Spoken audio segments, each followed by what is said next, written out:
নমস্কাৰ আজি 22 সেপ্টেম্বৰ অসমৰ লগতে ভাৰতৰ বিভিন্ন প্ৰান্তৰ পৰা ৰাতিপুৱাৰ কেইবাটাও খবৰ আহি পৰিছে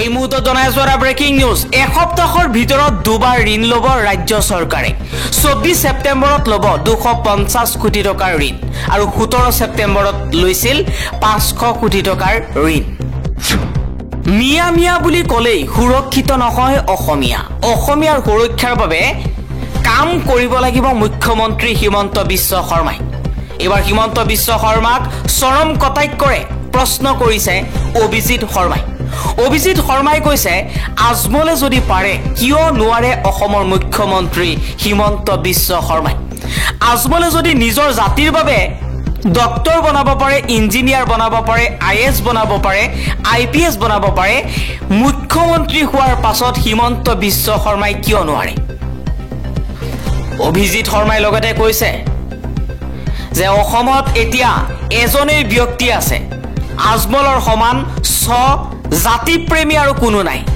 সংবাদ মেলত হঠাৎ মুখ্যমন্ত্ৰী হিমন্ত বিশ্ব শৰ্মা আৰু বদৰুদ্দিন আজমলৰ মাজত তুলনা কৰি অভিজিত শৰ্মাই কৈছে যে হিমন্ত বিশ্ব শৰ্মাতকৈ ভাল বদৰুদ্দিন আজমলে নিজৰ জাতিটোৰ বাবে কাম কৰি আছে প্ৰতি বছৰে 300-400 ডক্টৰ বনাই আছে ইঞ্জিনিয়াৰ বনাই আছে আইএছ আইপিএছ বনাই আছে কিন্তু হিমন্ত বিশ্ব শৰ্মাই জাতিটোৰ বাবে কি কৰিলে প্ৰতিশ্ৰুতি দিও ৰক্ষা নকৰিলে হিমন্ত বিশ্ব শৰ্মাৰ চৰকাৰে মাইক্ৰ ফাইনেন্সৰ ঋণ লৈ বিপদত একাংশ মহিলা ঋণ আদায় নকৰা একাংশলৈ আহিছে আদালতৰ জাননী মাটি ভেটি বিক্ৰী কৰি ঋণ পৰিশোধৰ বাবেও হেঁচা বেংক কৰ্তৃপক্ষৰ হিমন্ত বিশ্ব শৰ্মাই প্ৰতিশ্ৰুতি দিছিল যে প্ৰতিজন মানুহৰ মাইক্ৰ ফাইনেন্সৰ ঋণ ৰেহাই দিয়া হ'ব কিন্তু সেই প্ৰতিশ্ৰুতি যেন প্ৰতিশ্ৰুতি হৈয়ে থাকিল এতিয়া বিপদত পৰিছে মাইক্ৰ ফাইনেন্সৰ পৰা ঋণ লোৱা মহিলাই এবাৰ প্ৰতিবাদত নামি পৰিছে হিমন্ত বিশ্ব শৰ্মাৰ চৰকাৰৰ বিৰুদ্ধে হিমন্ত বিশ্ব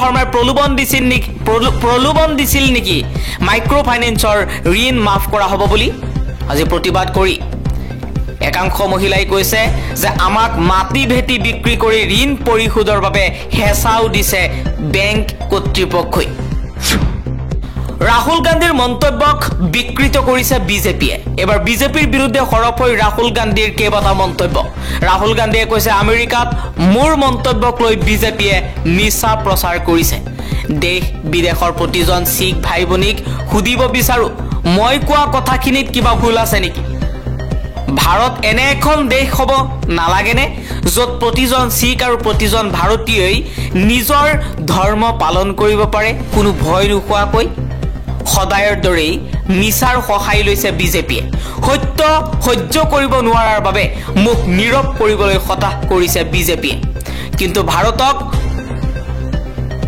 সংজ্ঞায়িত কৰা মূল্যবোধৰ বাবে মই সদায় কথা কম বৈচিত্ৰ্য সমতা আৰু প্ৰেমৰ ক্ষেত্ৰত আমাৰ ঐক্য সদায় থাকিব বুলি বিজেপিক সকীয়াই দি এই মন্তব্য কৰিছে ৰাহুল গান্ধী চৰকাৰক সমালোচনা কৰা স্বতন্ত্ৰ সংবাদ মাধ্যম ব্যক্তিলৈ আশাৰ ৰেঙনি ক্ষমতাত বলিয়ান হৈ থকাৰ কৌশল আছিল বিজেপিৰ কিন্তু চৰকাৰে উচ্চ ন্যায়ালয়ত খালে প্ৰথমটো মুখ ঠেকেচা অসাংবিধানিক আখ্যা দি বাতিল কৰা হৈছে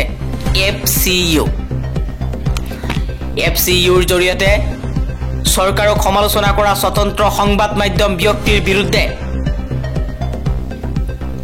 এক ডাঙৰ ষড়যন্ত্ৰ ৰচনা কৰিবলৈ চেষ্টা কৰিছিল বিজেপি চৰকাৰে ক্ষমতাত বলিয়ান হৈ থকাৰ কৌশল আছিল বিজেপিৰ কিন্তু চৰকাৰে উচ্চ ন্যায়ালয়ত খালে মুখ ঠেকেচা এডিআৰই পৰীক্ষাক লৈ মন্তব্য কৰিছে মুখ্যমন্ত্ৰী হিমন্ত বিশ্ব শৰ্মাই 50 টকাৰ বিনিময়ত সেৱাৰ কাৰ্যালয়ত আবেদন কৰি লাভ কৰিব পাৰিব তৃতীয় বৰ্গৰ এডিআৰই পৰীক্ষাৰ OMR সিট 27 সেপ্টেম্বৰৰ পৰা উপলব্ধ হ'ব এই সুবিধা 28 তাৰিখে সেৱাই প্ৰকাশ কৰিব আনসাৰ কি লাইভৰ জৰিয়তে এই মন্তব্য কৰিছে মুখ্যমন্ত্ৰী হিমন্ত বিশ্ব শৰ্মাই উৎকট গৰমৰ বাবে নগাঁৱতো বিদ্যালয়ৰ পাঠদানৰ সময়সূচী সলনি কৰা হৈছে অতিমাত্ৰা উচ্চ হোৱাৰ পৰিপ্ৰেক্ষিতত গৰমৰ পৰিপ্ৰেক্ষিতত 23 ছেপ্টেম্বৰ অৰ্থাৎ সোমবাৰৰ পৰা কাৰ্যকৰী হোৱাকৈ নগাঁও জিলাৰ সকলোবোৰ শিক্ষানুষ্ঠানৰ পাঠদানৰ সময়সূচী সলনি কৰা হৈছে।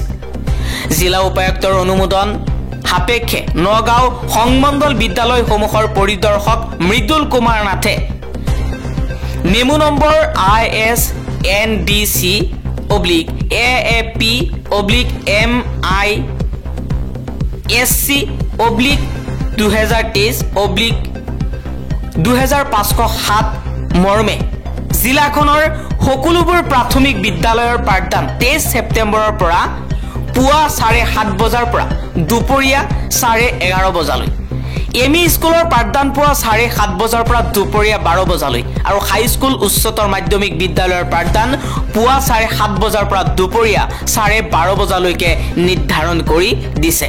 এই নিৰ্দেশনাৰ আওতাত প্ৰতিখন ব্যক্তিগত খণ্ডৰ শিক্ষানুষ্ঠানো থাকিব।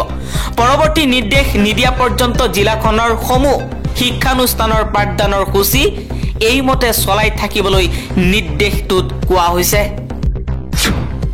প্ৰচণ্ড গৰমৰ বাবে লখিমপুৰৰ বিদ্যালয়ত সলনি কৰা হৈছে পাঠদানৰ সময়সূচী।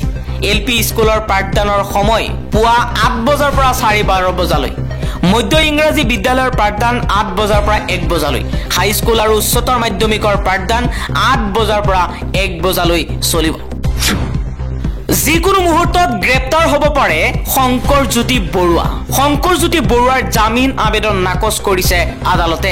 এক ডাঙৰ খবৰ জনাই আছো। প্ৰেমজনিত কাৰণত শংকৰজ্যোতি বৰুৱাই পদত্যাগ কৰিবলগীয়া হৈছে আৰু এতিয়াও বিপদ আঁতৰা নাই শংকৰজ্যোতি বৰুৱাৰ। যিকোনো মুহূৰ্তত গ্ৰেপ্তাৰ হ'ব পাৰে শংকৰজ্যোতি বৰুৱা, কাৰণ শংকৰজ্যোতি বৰুৱাৰ জামিন আবেদনো নাকচ কৰা হৈছে।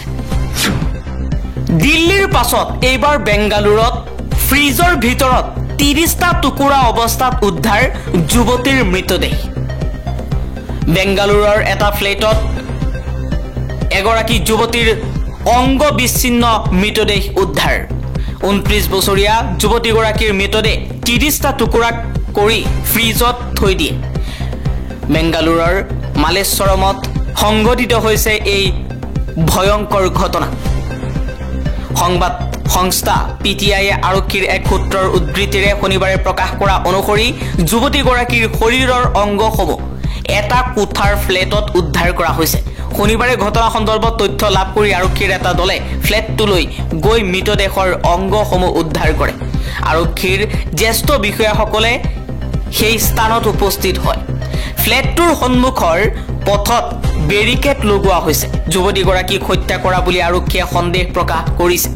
আৰক্ষীয়ে প্ৰথমে ধৰি লৈছিল যে প্ৰায়ে 2 সপ্তাহমান আগতে তেওঁক হত্যা কৰা হৈছিল। ইতিমধ্যে ঘটনা সন্দৰ্ভত তদন্ত আৰম্ভ কৰা হৈছে। এজন আৰক্ষী বিষয়াই জনোৱা মতে যুৱতীগৰাকীক চিনাক্ত কৰা সম্ভৱ হৈছে।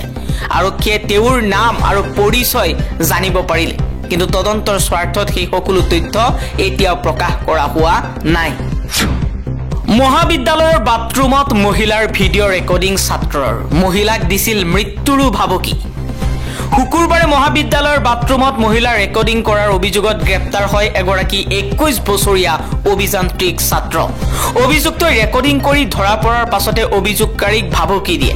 অভিযোগ অনুসৰি যদিহে তেওঁলোকে বিষয়টো সন্দৰ্ভত আনক খবৰ দিয়ে তেন্তে তেওঁলোকক হত্যা কৰাৰ ভাবুকি দিছিল।